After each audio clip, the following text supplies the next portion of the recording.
s'asseoir sur la place. C'est gratuit, il y aura même un Concert ce soir, qui veut des partitions? Chaque année, les Gobelins publient les travaux exceptionnels de ses élèves. Cette année, l'une de ses productions a particulièrement attiré mon attention. Colza. Colza est un court-métrage de 5 minutes racontant l'histoire de 2 lézards organisant le vol d'un avion trompette. Je me suis immédiatement dit que c'était un hommage au cinéma de Miyazaki et la section commentaires est plutôt d'accord avec moi. La question que je me pose, c'est qu'est-ce qu'un hommage à Miyazaki? Est-ce que c'est un type de plan, des thèmes récurrents, un rythme? Et pourquoi Colza est un véritable hommage qui a su reprendre tous les codes et en faire une œuvre entièrement originale? La première composante est le travail. Dans toutes ses œuvres, Miyazaki montre des univers laborieux. Contrairement aux dessins animés de princesses et d'aventuriers où les protagonistes ne travaillent pas, Miyazaki filme le labeur dans tous ses sens. Quand la plupart des Disney oublient volontairement de nous rappeler que les vrais gens dans la vraie vie ont un vrai job, Miyazaki, lui, en fait une composante importante de la construction de son univers, et particulièrement en montrant le travail caché ou peu valorisé. Ouvriers, agriculteurs, pêcheurs, les femmes de la fonderie dans La Princesse Mononoke, etc. Même le papa d'un Totoro, qui est sans doute la personne au travail le plus valorisant socialement, il est scientifique, est montré en train de travailler. Le travail de soins et le travail domestique est aussi montré. Chihiro et Sophie sont femmes de ménage, la maman d'Antonio est auxiliaire dans une maison de retraite. Or, les personnages principaux de Colza sont des genres d'ouvriers agricoles. On retrouve le travail physique dans les champs, tout autant que le travail intellectuel dans cette scène d'écriture. En fait, Miyazaki et Colza appartiennent à un genre particulier qui est celui du réalisme imaginaire. Bien qu'ils s'inscrivent dans un monde qui n'existe pas, ils nous le montrent d'une façon qui semble triviale, nous donnant l'impression que ce monde imaginaire est bien réel. Et cela s'illustre par des personnages principaux et secondaires passant beaucoup de temps à travailler, comme dans la vraie vie.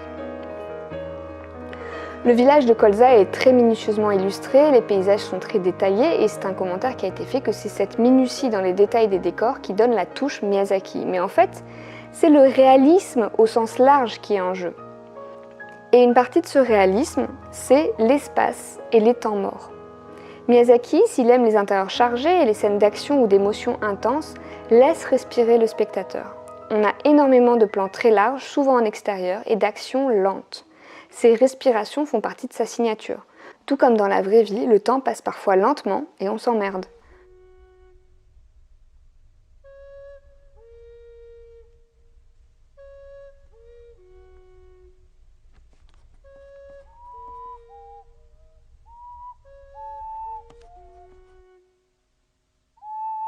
Ou tout du moins, on nous en donne l'impression. Dans une industrie où les scènes sont cutées de plus en plus rapidement, laisser un plan fixe de 10 secondes, ça semble une éternité.